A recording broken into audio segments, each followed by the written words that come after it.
Según datos del 2020, solo el 28% de los millennials en México tiene una casa propia versus el 80% de los adultos de 56 años o más. Saber y que todos sepamos diferenciar entre estos dos actores al momento de que alguien quiere comprar una propiedad. Un mortal como yo, primero va a ver qué es lo que quiere, luego va a ver si le alcanza. Entiendo por ahí que estoy haciéndolo todo mal. Es verdad que tenemos que estar atentos a cuando baje la tasa porque tenemos mejores oportunidades.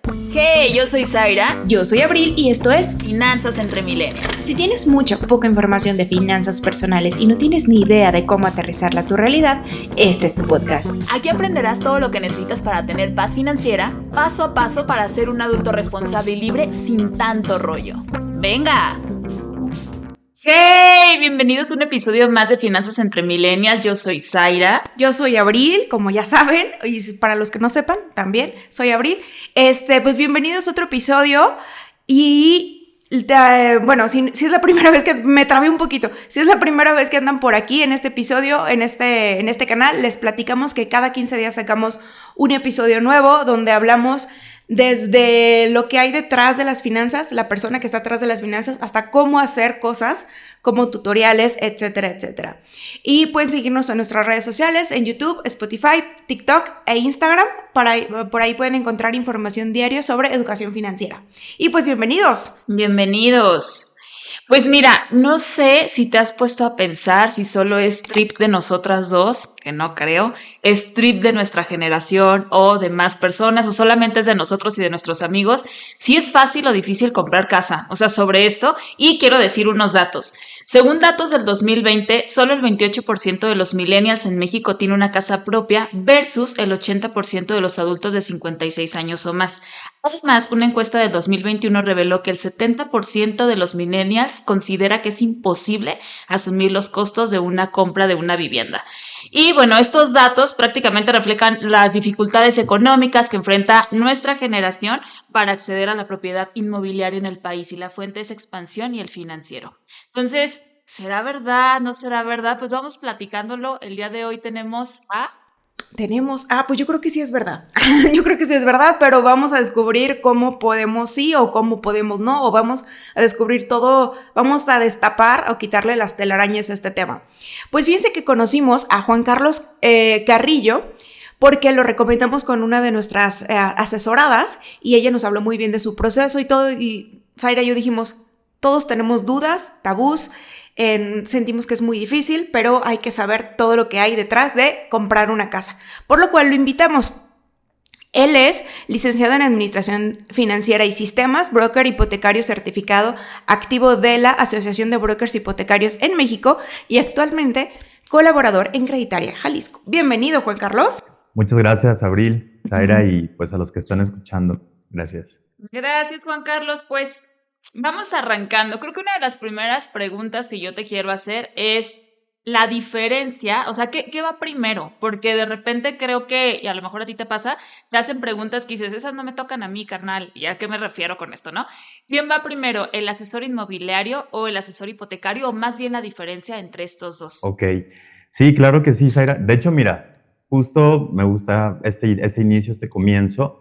Sí es bien importante, como tú lo comentas, el saber y que todos sepamos diferenciar entre estos dos actores al momento de que alguien quiere comprar una propiedad, de que quieran adquirir ya sea una casa para vivir o para temas de inversión, ¿no? Es bien importante que la gente sí entienda como los dos conceptos. En el argot y en lo cotidiano, pues se le conoce como asesor inmobiliario a la persona que tal cual se encarga a la comercialización de bienes inmuebles. Muchas veces ellos trabajan directamente en inmobiliarias y estas inmobiliarias se dedican precisamente a la captación de los bienes inmuebles. Ellos los tienen en un inventario y a su vez pues tienen asesores que se dedican principalmente pues a ayudar al cliente tanto con la elección de la propiedad que más se acomoda a sus necesidades. Ellos van a buscar al cliente y van a platicar con él respecto de qué necesita tener la propiedad para que pueda ser adecuada para ellos. Sus no negociables, si quieren que esté en un condominio, si quieren que esté en tal o cual colonia, más o menos cuál es el nivel de zona que quieren, ¿no? Eso es lo que hace un asesor inmobiliario. Un asesor inmobiliario realmente va a acompañar al cliente en este proceso de elegir cuál es la mejor propiedad para ellos. Y ellos son precisamente los que le van a dar un tour por la propiedad, le van a decir, mira, aquí se encuentra tal cafetería, aquí está tal escuela, aquí tienes acceso a tal y cual servicio. Sí, tal cual, van a venderle la casa con lo que quiere, como lo quiere, el estilo de vida que está buscando. Aquí no ves nada, pero vas a ver en el futuro, ¿no? O sea, Son los que te hacen que quieras comprar la casa que no puedes comprar. Exactamente, sí, son los encargados de enamorarte pues, de esa parte de la compra de la vivienda. Aquí comentar algo bien interesante y que bueno, no es sorpresa de nadie. El tema de comprar una propiedad es un tema bastante emocional, súper emocional. Todas las Justamente compras. todas Sí. las compras, yo creo, y ahí te voy, y les voy a decir porque justamente hablando de estadísticas, como Zaira comentaba al inicio, hablando de estadísticas, en México, precisamente, el 85-90% de la población solamente va a poder comprar una propiedad en su vida. Entonces, y esto es si puede, ¿no? Sí. Hablando de esto ¿Oyeron de cómo si mi puede, corazón se quebró? Así. solamente lo va a hacer una vez. Ajá. Entonces, al solamente hacerlo una vez, precisamente es por ello la importancia, pues, de hacerlo de alguien que realmente sea experto en el tema, ¿no? Correcto. Muchas veces un mito también que es importante que la gente conozca, el asesor inmobiliario, esta persona que estamos comentando ahorita que te va a apoyar a elegir la mejor propiedad, el asesor inmobiliario no te cobra a ti como cliente, no le cobra absolutamente nada al cliente. El asesor inmobiliario le cobra directamente a la persona que está vendiendo. Entonces, a ti como cliente, como un usuario, 100% te recomiendo y 100% te conviene el contar con un asesor porque él va a facilitar muchísimo, ahora sí que tu experiencia y tus opciones de compra. Ahora bien, volviendo al punto que nos interesa, ¿cuál es la diferencia con un broker hipotecario? Esta parte ya la comentamos muy bien, un asesor inmobiliario te va a buscar la propiedad. El tema de un broker hipotecario o un asesor hipotecario, que también se le conoce así, es más respecto al tema del financiamiento. Es decir, acá tú ya elegiste cuál es la propiedad que quieres comprar. Ahora con el broker hipotecario lo que tienes que revisar es cómo le vas a hacer para poderla pagar.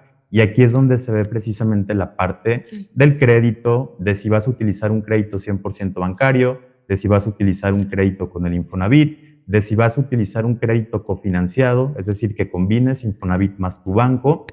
Eso precisamente es lo que terminamos haciendo nosotros como broker hipotecario y creo fundamentalmente que es de las partes más importantes, ya que una mala decisión, es decir, elegir el banco que siempre has utilizado, esto es algo súper común, elegir el banco que siempre has utilizado, donde te pagan tu nómina o donde siempre has tenido tu tarjeta de crédito, suele ser precisamente uno de los errores más comunes. ¿Por qué? Porque muchas veces el simple hecho de poder haber comparado con otro banco te puede ahorrar en temas de mensualidad y te puede ahorrar sobre todo en el tema del pago final. Nosotros hemos hecho, por ejemplo, corridas financieras con clientes, así tal cual desde el inicio que llegan, les mandamos de 1 a 3 opciones y de la opción A a la opción C, por ejemplo, puede haber diferencias incluso de $1,000,000 en intereses no simplemente inventes. por haber elegido un banco pues que Por realmente la tasa, ¿o no qué? iba con tu O los perfil. costos. Ajá. Exactamente, por el tema de tasa, por el tema de costos, de seguros. En ocasiones hay bancos precisamente, Abril, como tú lo comentas, que tienen campañas de avalúo, que no te cobran seguros, que no te cobran ciertas comisiones. Y digo, no es ahora sí que culpa del cliente, en ocasiones pues el cliente no tiene la oportunidad de estar acudiendo a todas las sucursales. Entonces, Claro. sí es súper recomendable el poder estar asesorado precisamente pues de un broker o un asesor especializado en hipotecas para que pueda hacer esta labor súper rápida y fácil para el cliente. Fíjate que antes de platicar contigo, Juan Carlos, ahorita que lo dices suena lógico, pero yo Cuando creía también que era pasa. lo mismo. Ajá. O sea, si yo hubiera ido a comprar, si yo quiero comprar una casa, porque lo que todos hacemos cuando queremos algo es que primero vamos a ver lo que nos gusta y luego vamos a ver si nos alcanza. Y yo hubiera pensado que mis preguntas de casa y de crédito me lo hubiera contestado la misma persona, perdón. Ajá, y hasta que tú empiezas a explicar y digo, es que tiene mucho sentido. Ahora, tomando en cuenta que un mortal como yo primero va a ver qué es lo que quiere y luego va a ver si le alcanza, entiendo por ahí que estoy haciéndolo todo mal, ¿correcto? ¿Cuál es el proceso adecuado? Mira, aquí sí, justamente como tú lo comentas, yo a los clientes siempre les digo, ¿no? Existe un proceso que es como el proceso lógico en donde una persona que desea comprar una propiedad, lo primero que tendría que hacer precisamente sí es revisar la parte de su crédito o de su financiamiento, ver cuál va a ser su forma de pago. ¿Y por qué? La razón es la siguiente. Si el cliente primero acude a ver la propiedad, como tú comentas que es algo bastante común, si el cliente primero sale, busca propiedades, se enamora, como tú dices, de una propiedad, y precisamente los asesores para eso son buenísimos, para poderte Sí, enamorar de la para propiedad. enamorar, sí. Ajá. Sí. Exactamente. Entonces, si el cliente primero hace eso, ¿qué es lo que va a pasar? Dos cosas súper importantes. La primera, siempre que una persona está interesada en un inmueble y que el asesor logra precisamente su cometido y cierra la venta, siempre van a buscar el que el cliente genere un apartado. El asesor inmobiliario le va a decir, oye, si te gusta, ok, pero hay 20 personas que también les gusta, ¿no? Correcto. Apártala. Entonces, vamos dando un apartado, exactamente, un apartado de 10, 15, 20, 50,000 pesos, no sabemos, dependiendo del valor de la propiedad. Y esto con la intención de que el cliente se comience a sentir comprometido, ¿no? Entonces, el asesor inmobiliario ahí es donde ya empieza a cerrar su venta, el cliente se compromete, paga lo que son sus 5,000, 10,000 pesos, ¿no? Después de ese proceso, generalmente lo que sigue es un contrato de promesa de compraventa. Este contrato de promesa de compraventa no es otra cosa más que manifestar la voluntad de que yo vendedor sí te voy a vender y tú comprador sí te voy a comprar en tales fechas, ¿no? Entonces, una vez se firma este contrato de promesa de compraventa, se estipulan lo que serían las penas convencionales en caso de que la persona que está comprando no No pague, pueda. exactamente, o Mm, en caso de que el vendedor no le venda. Se ponen obligaciones para las dos partes. Generalmente en esas penas convencionales se suelen pactar, puede ser una cantidad, o sea, ejemplo, pueden ser 50,000 pesos de penalización si no se lleva a cabo este contrato de compraventa, ¿no? O puede ser un mm. porcentaje. Entonces, ahí es precisamente en donde empieza a tomar relevancia lo que comentábamos al principio. Si tú tienes un asesor inmobiliario, un amigo, tu primo, el que te recomendaron, él te puede ayudar precisamente a revisar ese contrato de compraventa y ver que este tipo de penalidades, de penalizaciones, de cláusulas en el contrato, pues realmente no te afecten o no te vayan a afectar en caso de que, por ejemplo, no te autoricen el crédito o de que no te autoricen lo que tú quieres o de que se te venza el crédito o de que el avalúo no dé X y Y razón que pueden comenzar a suceder. Este asesor inmobiliario, reitero, no te va a cobrar absolutamente nada, pero sí te va a Ujú. ayudar precisamente a saber leer este tipo de contratos. ¿Qué puede Sí. pasar? Y volviendo a la pregunta que planteaban ustedes en ese sentido, ¿no? Si el cliente primero hace esto, es decir, va y ve la propiedad, le gusta, se compromete con un contrato de compraventa, de promesa de compraventa, el cliente lo siguiente que tiene que hacer es ver, oye, pues, ¿cómo lo voy a pagar, no? A lo mejor tengo ¿Quién me 100, va a prestar? 200, Ujú. ¿quién me va a prestar? Exactamente, esa es la pregunta. Generalmente lo que van a hacer es acudir directamente a su banco, van a ir a la sucursal, los van a empezar a atender, inician una solicitud de crédito, este proceso puede tardar desde 3 días hasta una semana, y luego ahí pueden suceder dos escenarios. Escenario número uno, y el más optimista de todos, es que sí autoricen al cliente y que sí lo autoricen por lo que él quiere, ¿no? Eso es el deber ser y eso sería lo Ujú. mejor, ¿no? Sería lo El ideal, ideal. Ajá. el ideal. Pero ¿qué sucede? También puede pasar un escenario en donde puede que autoricen al cliente, pero a lo mejor no por el monto que necesitaba. O puede que de plano no lo autorice ese banco. Si sucede este segundo escenario, que es el no tan optimista, ¿qué va a pasar para el cliente? ¿Qué consecuencias puede traer esto para él? La consecuencia número uno es que como no va a tener cómo poder pagar, pues es en ese contrato de compra-venta, si se plasmó o se manifestó una penalidad para él, pues automáticamente va a ser acreedor a ella y no va a tener manera de Mm, poder decir Mm, que no. ya. Es por eso la importancia de, desde el principio, el deber ser sería, desde el principio ya estás buscando comprar casa, acércate a tu sucursal, acércate con un broker hipotecario para comparar, ya ten una autorización de crédito, tal cual, Ujú, los previa. bancos te dan una ujú. autorización de crédito, y con esa autorización de crédito vas a tener un panorama, ahora sí, de De para cuánto que te me alcance. prestan, para qué Ajá. te alcanza, si sí te prestan o no te prestan, si tienes que sumar ingresos con otra persona, vas a tener un super panorama y ahora sí con eso puedes precisamente salirte a buscar una propiedad. Podemos hacer como pasos, porque yo soy como muy de, padre, paso 1, paso 2, paso 3. Ok, paso 1 es, quiero comprar una casa. Decidí comprar una casa, entonces voy contigo, Juan Carlos, que eres un asesor hipotecario, y te digo, oye, gano tanto y más o menos esto tengo. Y ya tú a lo mejor me dices, ¿sabes qué? Vamos a ver qué banco te presta, bajo qué condiciones, cuál es la mejor opción. Y entonces ya tú me ayudas a hacer ese proceso y yo ya salgo a ver la casa de mis sueños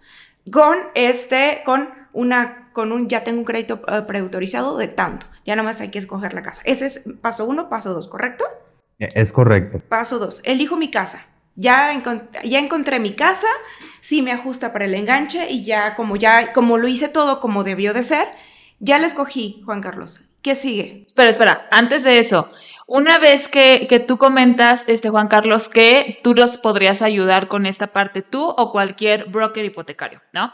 Entonces, tú ya que tienes esto vas a dar opciones. Eso me gusta mucho porque de repente, no sé si a ustedes les pasa, pero a veces cuando tenemos tantas opciones es muy difícil elegir. O sea, si yo tengo un chorro de bancos, no sé a dónde ir. O sea, es como esta parte. Entonces, que existe una persona que te diga, relájate, yo lo hago por ti y tus 3 mejores opciones, como nos decías, son estas, me encanta. Una vez que pasa eso y hay un crédito preaprobado, ¿tiene fecha de caducidad? Es decir, yo tengo tanto tiempo para utilizarlo. Esa es una muy buena pregunta. Mira, efectivamente, una vez que iniciamos con este proceso de, oye, ¿sabes qué? Sí quiero comprar una propiedad, me interesa comparar, como tú bien lo comentabas, Zaira. Una de las cosas más importantes, por no decir la más importante que nosotros como broker hipotecario hacemos para el cliente, es el poderle comparar dentro de toda la cartera de opciones que existe de bancos, cuál es la mejor opción para él. Generalmente, dependiendo de su perfil, es el banco que más le va a convenir. Aquí me gustaría hacer la puntualización siguiente, que es prácticamente el banco va a reconocer lo que son 2 perfiles. Uno, el perfil de asalariados y el otro, el perfil de independientes. Este perfil de asalariados o nominavientes es un perfil que por lo general casi siempre encuentra promociones en todos los bancos. Entonces, ahí de repente sí se va a tornar con más opciones, va a tener una apertura muchísimo más, decir, oye, vamos viendo a lo mejor cuál tiene campaña, cuál sí tiene la mejor tasa, cuál tiene tal o cual variable, ¿no? Siempre los nominatarios tienen muchísimas más opciones para poder elegir un banco. Sin embargo... ¿Ahí sería porque por la facilidad de comprobar ingresos? O por la estabilidad económica, ¿no? También. Okay. Tal cual. Estabilidad económica, facilidad de comprobar ingresos.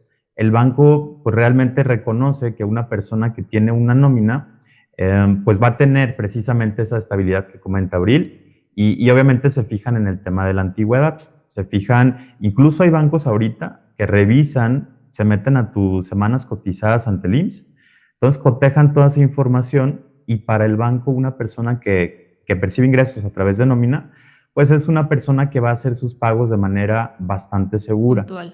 Puntual, exactamente. Es por ello que tienen más promociones para ellos. Un cliente nominatario, siempre lo he dicho, es un cliente que los bancos se pelean por él. Es un cliente que los bancos se van a pelear por él.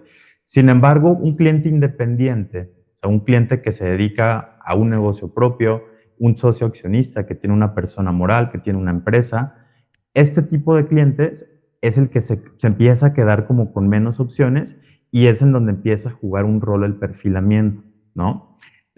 Aquí sí bien importante, volviendo al tema del proceso, una vez el cliente ya tiene lo que es su carta de autorización, nosotros le decimos, mira, te conviene el banco A, el banco C y el banco B, ¿no? Por ejemplo.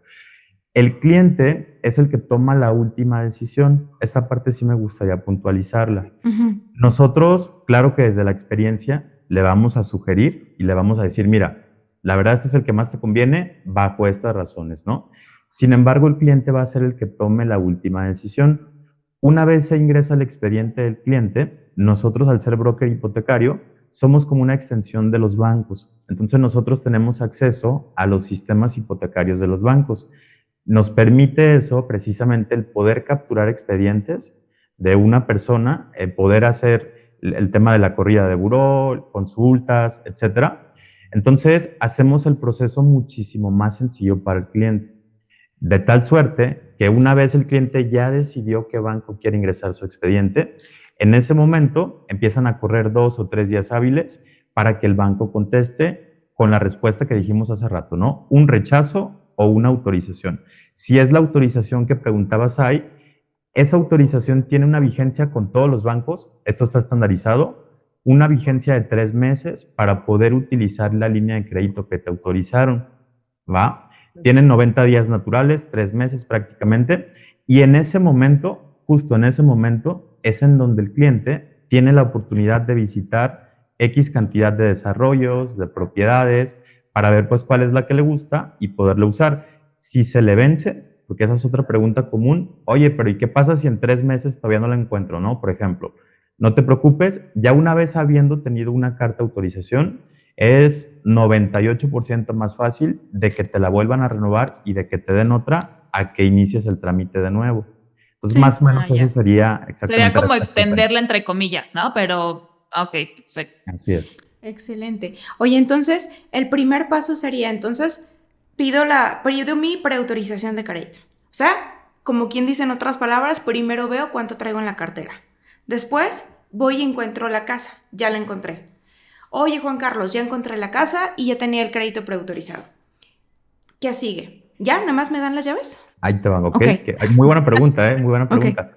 Una vez, nosotros como broker hipotecario siempre separamos este proceso, Abril, en 2 partes. A mí me gusta verlo siempre en 2 partes y creo que también al cliente le funciona. Al cliente le funciona perfecto y lo entiende muy bien.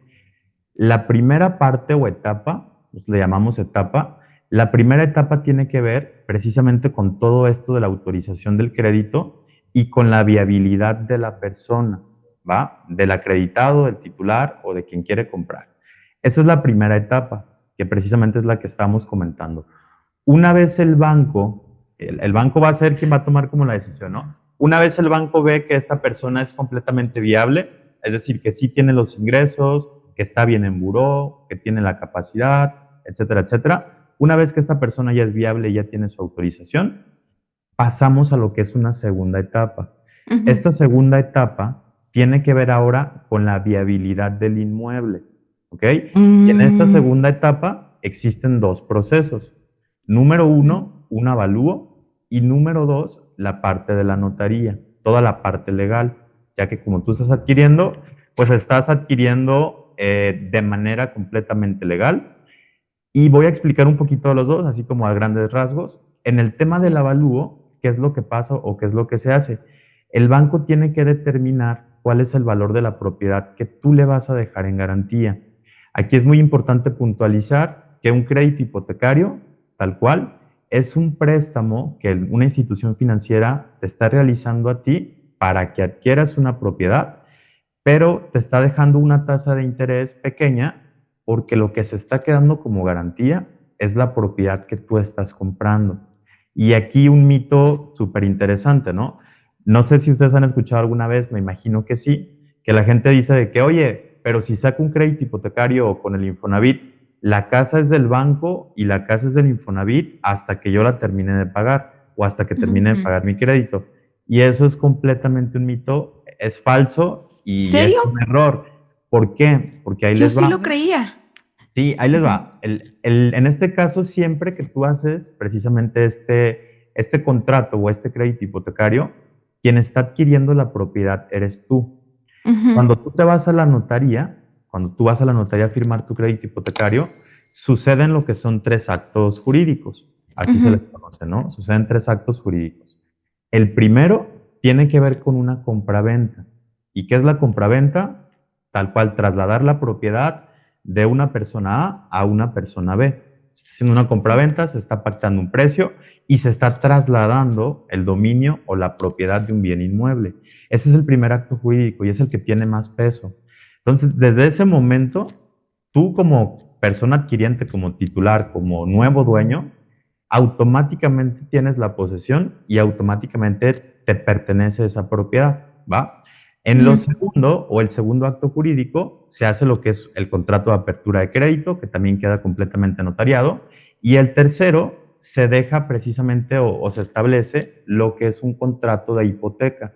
El contrato de hipoteca es un contrato que dice que la institución financiera te está haciendo un préstamo y que si tú no pagas ese préstamo como se establece en ese contrato, ¿no? Con la mensualidad, con los seguros, con todo lo que se establece, que si tú no pagas todo lo que te estás comprometiendo a pagar, el banco puede hacer uso de la garantía que tú le estás dejando, que en este caso es el bien inmueble, para poder saldar lo que es la cuenta, en este caso que se tiene pendiente con ellos.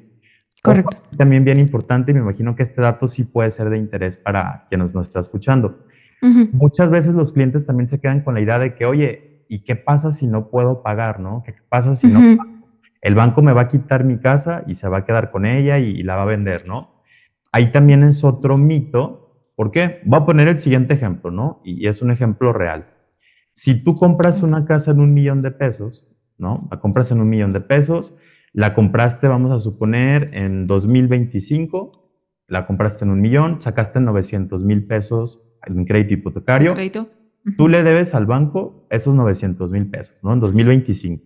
¿Qué sucede? Que va avanzando el tiempo, 2026, 2027, 2028, tú pagaste bien, tú ibas pagando bien tus mensualidades, llega un punto en el que a lo mejor te quedaste sin trabajo, se te atoró la chamba, te accidentaste, X o Y razón, ¿no? Que no te permite seguir pagando la hipoteca. Ese ritmo. Entonces ahí, exactamente, ahí ¿qué es lo que sucede? Como tú ya no puedes hacerte cargo de ese crédito, automáticamente entras en un proceso de cobranza hasta que, bueno, llegas a un punto en ese proceso de cobranza en donde el banco de plano se da por vencido y lo que tiene que hacer precisamente es ejecutar esa hipoteca que tiene para poder saldar lo que tú le debes. Entonces, ojo, aquí es súper importante aclarar lo siguiente.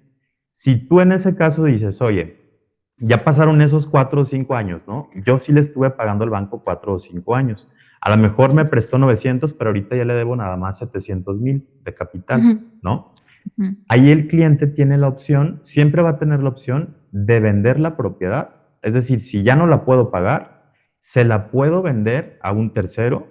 Y obviamente, como ya pasaron 5 años, esa casa que compré en 1,000,000 en el 2025, Ya no cuesta eso. en el 2030 ya vale a lo mejor 1,500,000, ¿no?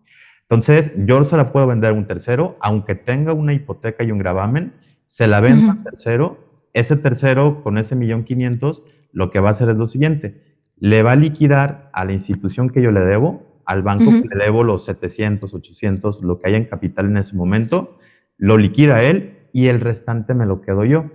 Entonces, en ningún momento tú como cliente realmente pierdes, porque lo peor que te pudiera pasar, reitero, pues es tener que vender Sería la eso. propiedad. Exactamente, es como tenerla que vender, pero siempre tienes pues esa ganancia de la plusvalía. Entonces realmente no le pierde tanto el cliente. Sí, como nota, que no le importa a nadie, a mí me pasó exactamente eso. O sea, nosotros teníamos una casa y Sí nos decidimos importa, venderla. Abril. ¿Mande? ¿Más fuerte? Sí nos importa. Sí nos importa. Entendí más fuerte. ¿Yo qué? Entonces, pasó justo eso. O sea, los nuevos compradores o los nuevos dueños pagaron el valor de la casa actual, que gracias a Dios había subido, y mucho más de lo que se esperaba. Entonces, lo que ellos hicieron es liquidar la deuda del banco y el resto fue una utilidad para nosotros. Entonces, sí, así pasó exactamente. Oye, una pregunta, Juan Carlos. ¿Cuánto puedo destinar? No sé si ese dato lo tengas tú, o más bien, digo, porque yo tengo un dato, pero pues ya sabes que entre datos y datos ahí nos damos. Pero bueno, ¿cuánto de mi ingreso, por ejemplo, si yo gano 30,000 pesos al mes, cuánto de mi ingreso el banco crees que me autorice? O sea, como, por ejemplo, ¿podría deber cuánto o de cuánto podría ser mi mensualidad si mi ingreso es de 30? Excelente pregunta. Y ahí hay dos respuestas. La primera es el deber ser, el consejo, ¿no? Que siempre quisiste haber escuchado o que tendríamos que seguir, es un 30%. Yo desde mi punto de vista y lo que yo siempre sugiero al cliente es eso, ¿no? Es, oye, está perfecto, excelente que quieras pues adquirir una propiedad. En este caso, y muy puntual tu ejemplo, ¿no? Si ganas 30,000 pesos, muy probablemente, en tu costo de vida actual, es decir, si ya pagas una renta, si pagas comida, si pagas a lo mejor un auto, si estás pagando X o Y cosa, muy probablemente te estés llevando en puros gastos personales el 60 o 70%. muy probablemente, casi seguro. Entonces, no es una recomendación tan sabia el decirle al cliente que se endeude por arriba del 30 o 40% como máximo. Yo creo que, respondiendo a tu pregunta, sería entre el 30 y 40% Ujú. de su ingreso para destinarlo a la Mm, hipoteca.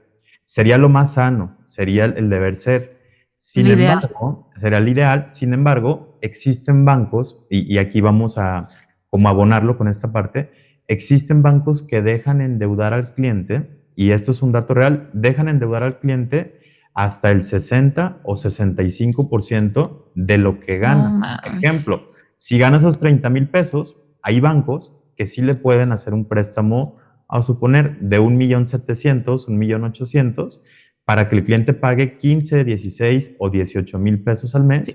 Deja un pequeño paréntesis, nada más para completar tu comentario. Por cada millón que yo le pida al banco en México, por la tasa de interés que tenemos, en promedio yo estaría pagando 10,000 pesos, ¿correcto? Mensuales. Es O sea, correcto. por eso el 1,700,000 da 15, 16, 17. Ok, continuemos. Ajá. Así es, efectivamente. Más o menos con las tasas de interés que hay actualmente en México, que van se pueden encontrar ahorita tasas desde el 9,50, incluso hay bancos que tienen el 13%. Ujú. Prácticamente sí, Ok. efectivamente, por 1,000,000 de pesos en crédito a un plazo de 20 años. Ojo, esto es muy importante recalcarlo. A un Ujú. plazo de 20 años, más o menos el cliente va a estar pagando entre 10,000 o 11,000 pesos al mes por cada millón, Ok. efectivamente. Ok. Oye, y por ejemplo, ¿qué tipos de contrato hay? Por ejemplo, tipos de contrato, plazos, ¿hay mucha diferencia o es un contrato unilateral para todos los perfiles? Respecto al tema del plazo, De los contratos hipotecarios. Creo que hay algo de prima, perdón, prima no, pago mensual creciente o fijo, algo así, ¿no? Antes de entrarle ahí, donde está Abril, para llegar a ese punto, Juan Carlos, tú nos habías platicado, pero eso fue en privado, ustedes no estaban, de una tablita de porcentajes de castigos, ¿no? Donde habla justamente del perfil, habla de todo esto, y de ahí podemos pasar justamente después al esquema de pagos crecientes y el tipo de esquemas para sacar hipoteca que nos comentas. va, perfecto. Sí, mira, respecto al tema de la tablita de castigos, muy famosa, en el argot hipotecario es bastante famosa. ¿Qué es esto, no? Como comentábamos hace ratito, el banco va a identificar o va a diferenciar entre estos dos perfiles, entre el perfil asalariado o nominatario y entre el perfil independiente. En realidad, todos los que son independientes precisamente sí tienen más dificultades para adquirir un crédito hipotecario. Eso es completamente un hecho. ¿Por qué? Justamente tiene que ver con esta tablita de castigos. ¿Qué es la tablita de castigos? Es una tablita en donde el banco va a definir un porcentaje que va a considerar de ingresos dependiendo la actividad económica que tenga el cliente. Y aquí es súper importante mencionar los siguientes puntos. Existen actividades económicas que por su propia naturaleza tienen mucha necesidad de reinversión, tienen también algunos incluso temporalidades. Existen negocios que, por ejemplo, en noviembre o diciembre venden súper bien, pero que a lo Ya. mejor durante todo el año no venden tan bien. Existen X o Y cantidad de variables de cada negocio independiente que el banco debe y Las mide, juzga. ¿no? Debe y tiene que medir exactamente. Esto ellos los miden precisamente con esa tablita de castigos, que no es otra cosa más que decir, oye, yo, por ejemplo, a los comerciantes, voy a poner un ejemplo a los comerciantes, les voy a considerar el 50% de sus ingresos. La manera que tiene el banco para poder determinar realmente cuál es el ingreso, en este caso de un independiente, es la siguiente. El banco nos pide a nosotros, como broker y al cliente, que envíe 6 meses de estados de cuenta. Estos 6 meses de estados de cuenta tienen la intención precisamente de hacer un promedio. Este promedio va a ser promedio de los flujos que van entrando a los estados de cuenta de los clientes, y en función de su actividad, que precisamente para eso es tablita de castigos, va a ser el porcentaje que le van a considerar. La lógica viene de lo siguiente. Si una persona se dedica al tema de comercio y vemos que en sus últimos 6 meses de estados de cuenta han estado ingresando a su cuenta 200,000 pesos al mes, ¿no? En promedio. Ujú. El banco entiende que esa persona realmente no está ganando 200,000 pesos para él. Es decir, esos 200,000 pesos no todos son de utilidad. En realidad, esa persona, a lo mejor de esos 200 que le llegan, tiene que reinvertir el 50%, el 60%, el 70%, el 80%, no sabemos, dependiendo a qué se dedique la persona, pero el banco se tiene que proteger precisamente ante eso. Y es por ello que existe lo que es esta tablita de castigos para cada actividad, ¿no? Tal cual el banco tiene detallada cada actividad. Ejemplo, todos los que se dedican a un tema de honorarios, en asesores de seguros, asesores en Médicos, finanzas, médicos, contadores. contadores, etcétera, etcétera. Todos los que perciben ingresos vía honorarios, a ellos sí les consideran del 80 hasta el 100% de sus ingresos porque no tienen que invertir tanto en Se dedican a herramientas. servicios. Ajá. Exactamente, se Sí. dedican a un tema de servicios y Ujú. realmente casi todo lo que ingresan, pues sí termina siendo utilidad, ¿no? Ok. ¿Y cuál es el más castigado? Es el comerciante, ¿no? Que le van a... No, fíjate ¿No? que el más castigado, y eso sí es en todos los bancos, ¿eh? Bueno, a Ajá. excepción de uno, los más castigados es el sector primario, Ah. agricultores, temas de pesca y también todos Ujú. los que se dedican al tema de hidrocarburos, al tema de gasolineras. Ujú. Ellos son los tres sectores más Más castigo. perjudicados, sí, más castigados porque, reitero, dentro de su actividad, donde ellos realmente ganan es en el volumen. Sí. Entonces, ellos desde la utilidad que tienen, realmente tienen que reinvertir muchísimo. Ellos ganan por vender mucho, pero su utilidad es una utilidad súper Muy pequeña. pequeña. Exactamente. ¿Cuál es el porcentaje? ¿Lo tienes a la mano o más o menos? ¿Que los Mira, castiga? ahí te va, sí, sí, sí, el 10% de sus ingresos. Les consideran el 10% de sus ingresos. Como si el 90 lo reinvirtieran. Exactamente. Y es que es un dato real. Por ejemplo, y esto se los comento porque por ahí tenemos pues algunos clientes que se dedican al tema de gasolinas. Aquí en México, con el tema de las gasolinas, generalmente tú puedes decir de que, oye, pues esa gasolinera Pemex o esa gasolinera tal, ¿no? Casi todas en su negocio, realmente lo que se hace es una compraventa. Entonces ellos son como comerciantes porque ellos le compran la gasolina a quien ellos quieran, a quien se las deje más barata. La compran en, vamos a poner un precio, 21.50 y la venden en 21.58. Este es un dato real, ¿eh? Entonces, realmente la ganancia que tiene el gasolinero es de 8 centavos por litro.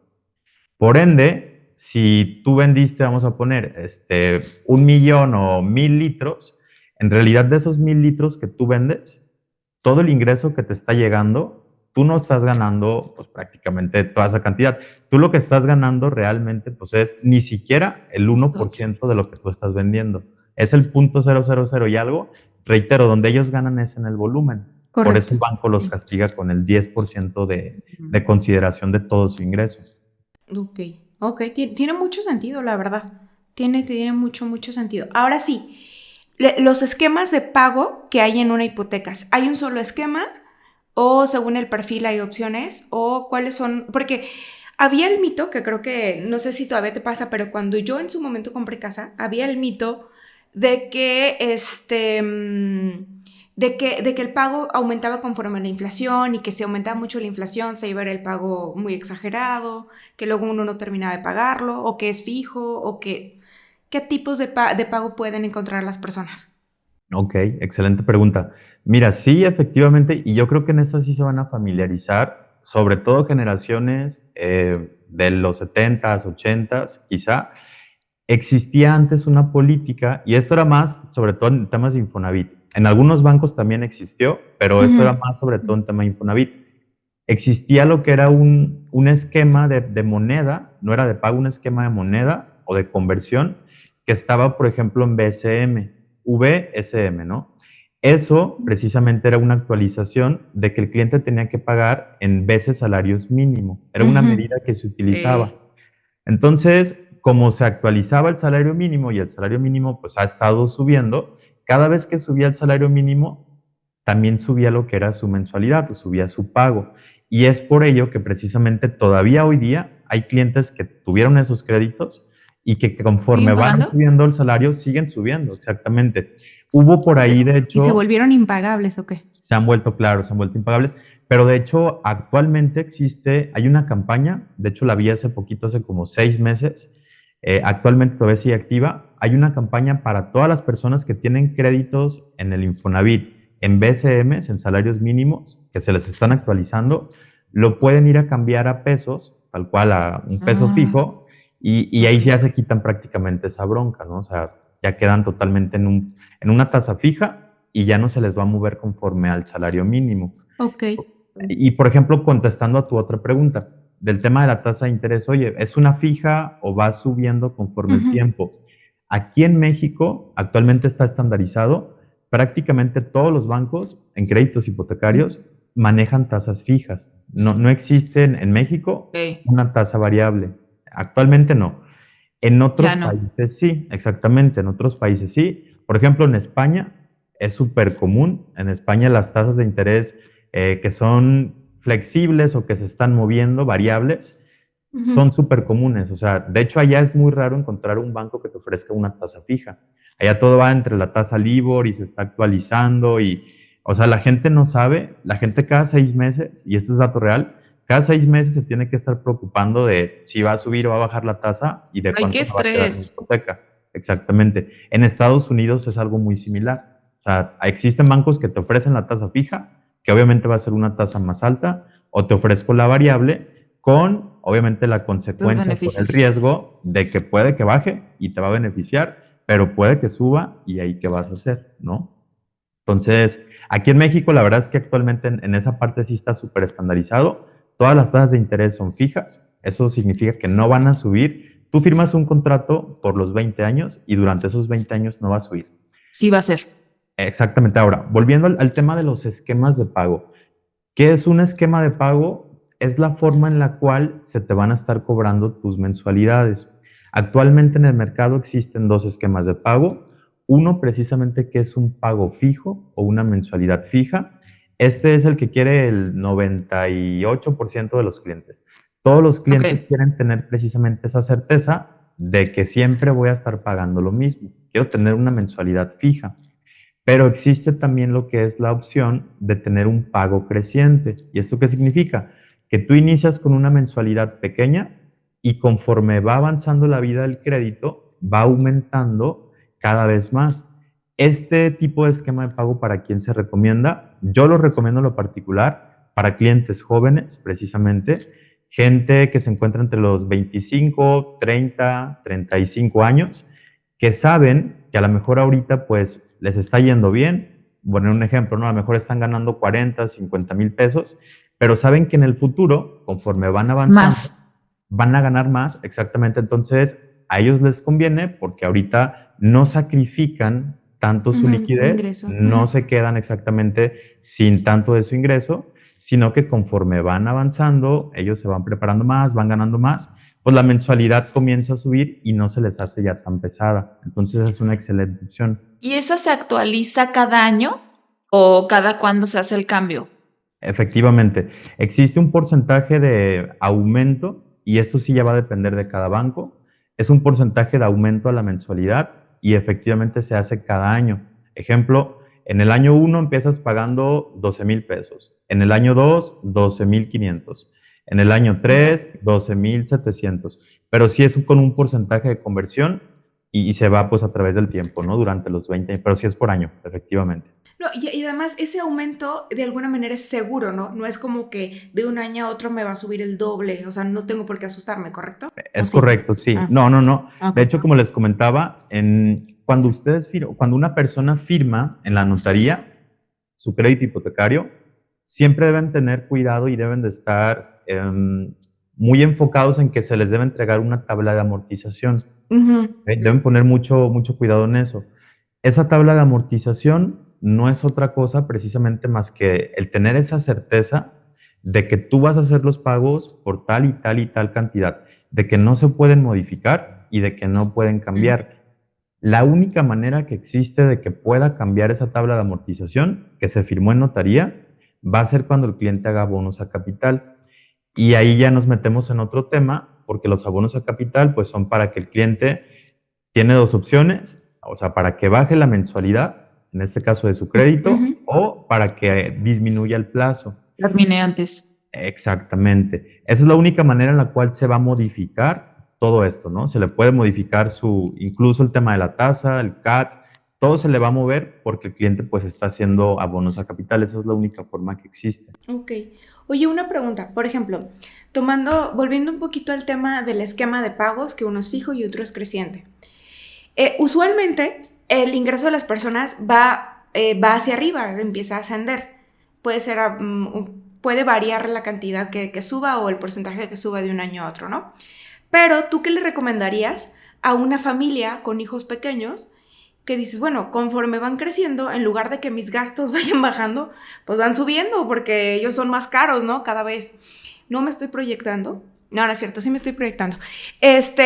¿Tú qué le recomendarías a alguien que tiene hijos? ¿Pagos fijos para que conforme vayan pasando los años se sienta menos pesado el pago de la hipoteca, o pagos crecientes porque igual el ingreso va a ir subiendo? Mira, excelente pregunta, ¿eh? Y yo creo, sí va a depender de persona en persona, pero yo sí le sugeriría, a lo mejor si trae ese tipo de compromisos, sí desde el principio mejor un pago fijo, porque justo el pago fijo se va a mantener estable y además va a tender a disminuir.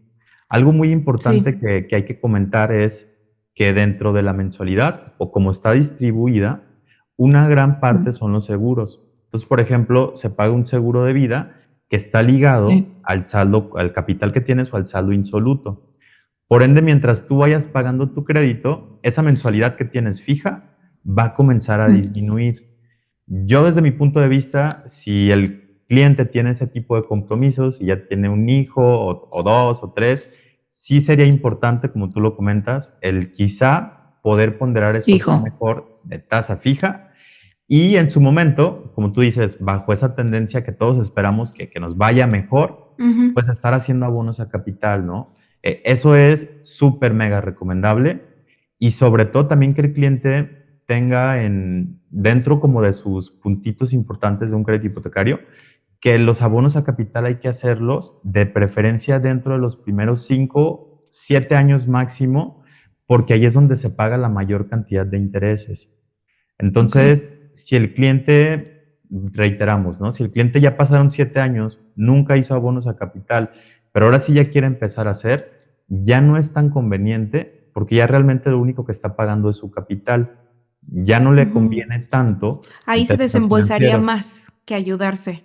Sí, claro, totalmente. Es como pagarlo a meses sin intereses, ¿no, güey? Los intereses ya los pagaste, ya.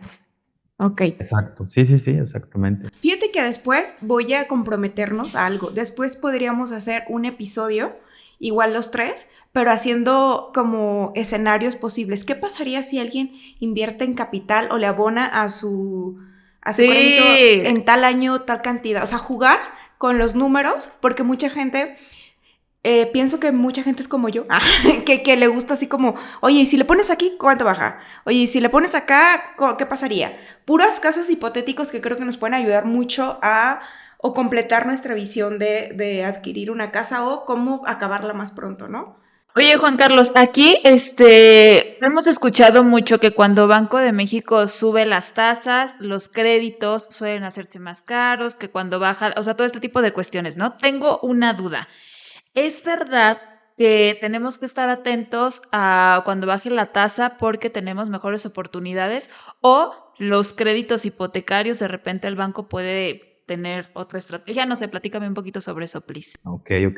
Sí, mira, aquí la verdad es como un mito también en la parte, vamos a decirlo así, financiera, en la parte de decir, oye, la tasa interbancaria de referencia o la tasa interbancaria de equilibrio que utilizan, en este caso Banco de México, para determinar cuál va a ser el valor del dinero que se prestan y que puede prestar tanto el Banco de México a otras instituciones financieras, o la tasa que van a utilizar para prestarse entre ellas.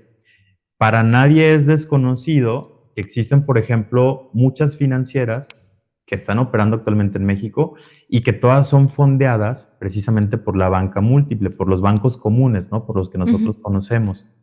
Por ejemplo, ese tipo de tasas de Banco de México, que es la que casi todo el mundo conoce, que es precisamente en donde está basado el CETE, luego los CETES, esta tasa de interés existe o tiene su razón de ser precisamente en ese tipo de operaciones. Es extremadamente común, por ejemplo, en el sector PYME, el decir, oye, te voy a cobrar una tasa de interés de la TIE más 2.4 o más 3 punto tanto, ¿no? Y ese tipo de medición o ese tipo de tasa súper sirve para instituciones financieras que se dedican a ese tipo de operaciones, para estar fondeando créditos empresariales, ya para un sector un poquito, vamos a decirlo así, más de riesgo y más de crédito a otros niveles, ¿no? Para efectos de créditos hipotecarios, puntualizando en la pregunta, ¿qué sucede? Nos vamos a dar cuenta en la práctica que, por ejemplo, al día de hoy, o sea, si nos damos cuenta en cuál es la tasa que tiene el Banco de México, un 10.25, tú puedes ver que existen opciones, y voy a poner un ejemplo súper claro y un dato real. Si un cliente se mete ahorita a la página de Banorte, existe un crédito que tiene el 8.38 de tasa de interés. Entonces ahí tú pudieras decir, oye, pues el banco le está perdiendo o por qué está debajo de la tasa de interés, ¿no? De la tasa de equilibrio. Y efectivamente puede que el banco esté perdiendo dinero por estártelo prestando a ti. Pero al final del día, pues esto obedece a otro tipo de estrategias comerciales que tienen los bancos. Entonces, puntualmente respondiendo a la pregunta, oye, ¿esta tasa va a afectar o va a influenciar la tasa que te va a prestar el banco? Yo diría que va más enfocado a una estrategia comercial de cada banco. Quiero poner otro ejemplo con Scotiabank.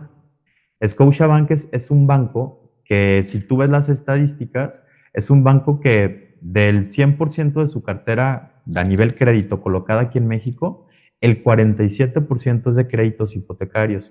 O sea, prácticamente de 10 Casi pesos la que mitad. Scotia tiene prestados en México, 5 pesos se los deben de puros créditos hipotecarios. Eso precisamente hace que el banco diga, ¿sabes qué? Voy a comenzar a cerrar un poquito la llave, ya no quiero tantos clientes de hipotecario, y la manera que tengo de hacerlo súper polite y políticamente correcto, decirle, ya no quiero clientes, Tuvo la tasa.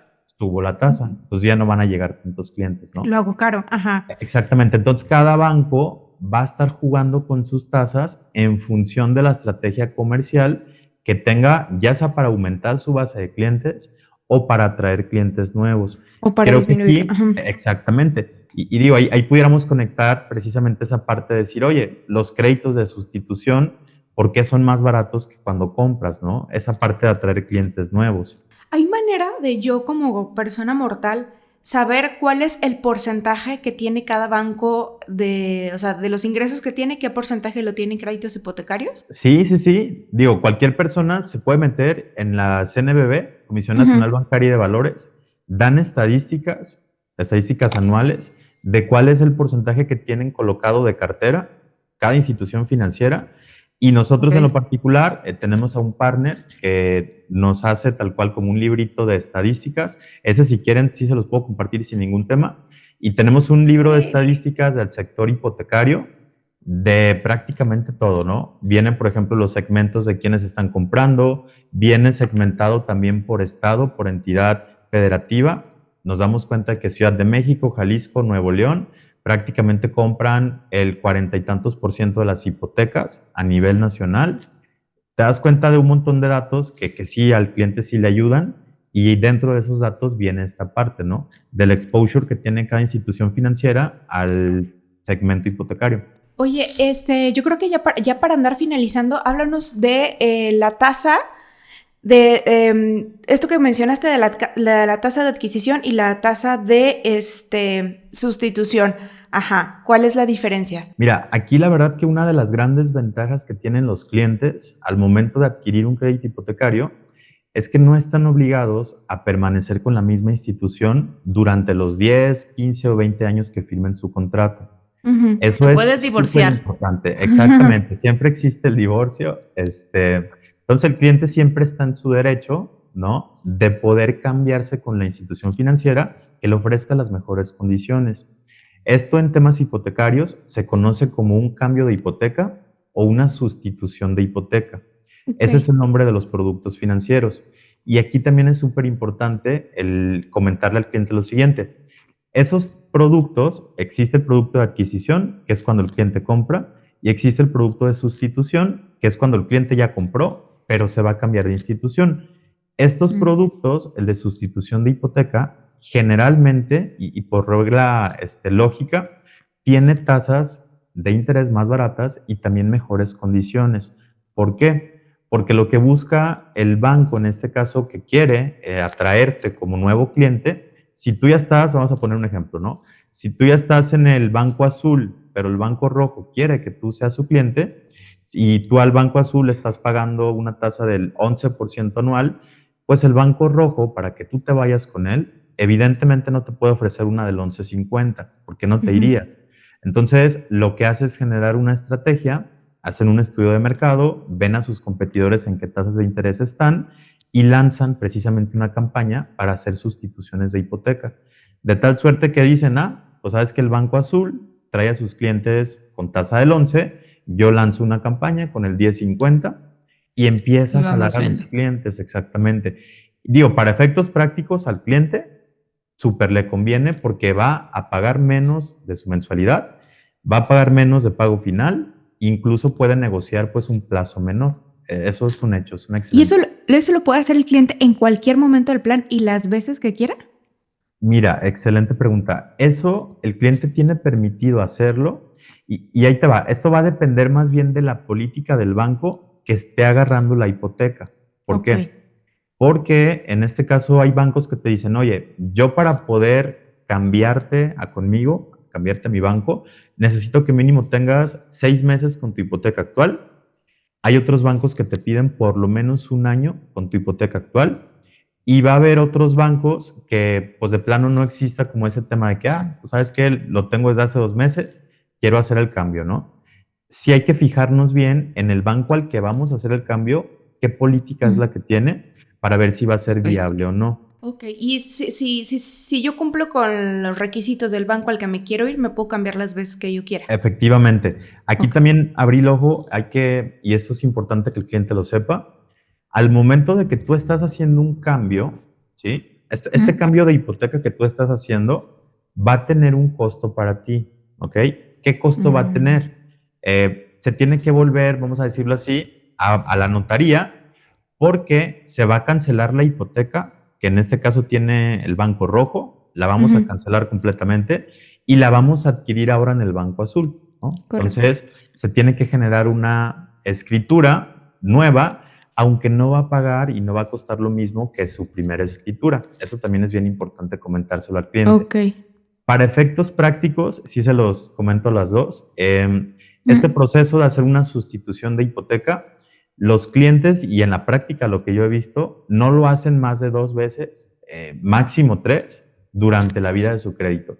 Porque vuelvo al mismo punto. Hay que volver a hacer un avalúo, hay que volver a empezar con el tema del notario, sí hay que pagar unos nuevos honorarios, que realmente no es tan caro, saldrán 15, 20 o 30 mil pesos, dependiendo el valor de la propiedad y el crédito, pero en realidad son procesos que la gente pues ya no quiere estar haciendo tan seguido. Sí. Entonces, Sí, claro. A Te lo menos que chutas haya una gran vez, diferencia, máximo ¿no? 2 o no sé. Ajá. O sea, que justo, tú Valga, digas, ¿no? exacto. lo vale porque me estoy ahorrando, no sé, más de un 2%, no sé, a lo Exactamente. mejor. Y además te voy a ser bien sincero, siempre va a llegar un punto, les voy a poner un ejemplo así súper común, ¿no? Y súper lógico. Vamos a suponer que ustedes, o tú, Abril, tienes un crédito ahorita con HSBC, ¿no? Por poner un ejemplo. Y HSBC te está dando una tasa a ti ahorita del 11, ¿va? Entonces, por ejemplo, te está dando la tasa del 11 y todos los demás competidores, a lo mejor unos tienen el 10.50, otros el 10.20, pero existe uno que a lo mejor es Banamex, que tiene tasa del 8, por ejemplo, ¿no? Banamex te dio esa tasa del 8, que si te fijas está súper debajo del mercado, porque todos andan en 10, 10.20, 10.50. Banamex de plano se saltó la barda porque quiere nuevos clientes y te dice, ¿sabes qué? Vente a Abril y te doy tasa del 8. ¿Ok? Entonces tú te cambias con él y tú al estar ya en Banamex con esa tasa del 8, para abajo ya no tienes ninguna otra opción. O sea, tú ya no Correcto. la puedes mejorar porque tú ya estás en lo mejor. Ujú. Y como se salió del mercado por querer nuevos clientes, muy difícilmente los bancos que están acá se puedan bajar. Correcto. Entonces, aunque tú te quieras cambiar y aunque ya pasaron 6 No, meses, ya estás un año, topada. ya estás No voy a topada obtener porque ya mejor estás en lo oferta. mejor, exactamente. Y ya de ahí para arriba, ¿no? Ya no vas a tener como una mejor oferta. Entonces, esa es como la lógica. A menos de que la economía pues, vaya para arriba, las tasas comiencen a bajar, etcétera, ahí sí, si ya llega alguien con el 7, ahí sí ya te va a convenir. pero eso es más o menos como la práctica. Ya quisiese yo ese Ya problema, sé. que llegaran con Oigan, el CIT. este tema da para muchísimo. Creo que ya podemos ir prácticamente cerrando. En conclusión, lo que quiero decir es que si estás pensando en tener una casa de verdad, busca a tu broker favorito. Nosotros les recomendamos aquí a Juan Carlos. Si ya tú tomaste una decisión y dices, es que no sé si a lo mejor me conviene sustituir eso, también Juan Carlos te puede apoyar sin problema, ¿no? Entonces, me gusta este tema porque nos vuelves a dar un poquito de esperanza. Nos vas a deber otro para hablar de datos, de números, de esa propuesta me gusta, pero prácticamente esa sería mi conclusión, que busquen a Juan Carlos. Muy bien, Juan Carlos. ¿Quieres compartirnos tus redes sociales, algo que quieras que sepamos de ti antes de irnos? Sí, claro que sí. Pues mira, en redes sociales, digo, apenas estoy comenzando esa parte, indagando, así que empezando mis pininos en redes sociales. Sí, ya voy a comenzar a subir contenido. De hecho, en estas Oh. semanas prácticamente ya van a estar viendo ahí contenido en mis redes. Y bueno, mi Instagram es jc.carrillo, RZ, así todo junto. Ese es mi Instagram y tal cual viene así el TikTok que voy a abrir. Ok, Y en Facebook, Juan Carlos Carrillo, ¿no? Así como perfecto. tal. De todos modos, en la descripción ponemos los enlaces a tus cuentas y tu teléfono que tú nos des de contacto para que si alguien tiene duda. ¿Te pueden buscar de cualquier parte de la República o solo de Jalisco? De cualquier parte de la República. Precisamente Ok. una parte o una de las ventajas que tenemos, qué bueno que haces esa pregunta, es que podemos trabajar prácticamente a nivel nacional, en todo el territorio, ya que pues los bancos están a nivel nacional, tenemos acceso a ese sistema y también trabajamos con las notarías de diferentes estados. Entonces, sin Excelente. ningún problema. ¿Les parece si también agregamos en nuestro link uno que diga quiero mi asesoría de crédito hipotecario y los enlazamos directo con Juan Carlos para que asesores también a nuestros financials, ¿va? Pues muchísimas gracias. Gracias, Juan Carlos, por habernos acompañado. Gracias, Abril. Gracias a ustedes por escucharnos una vez más. Nos vemos pronto. Bye. Bye, bye.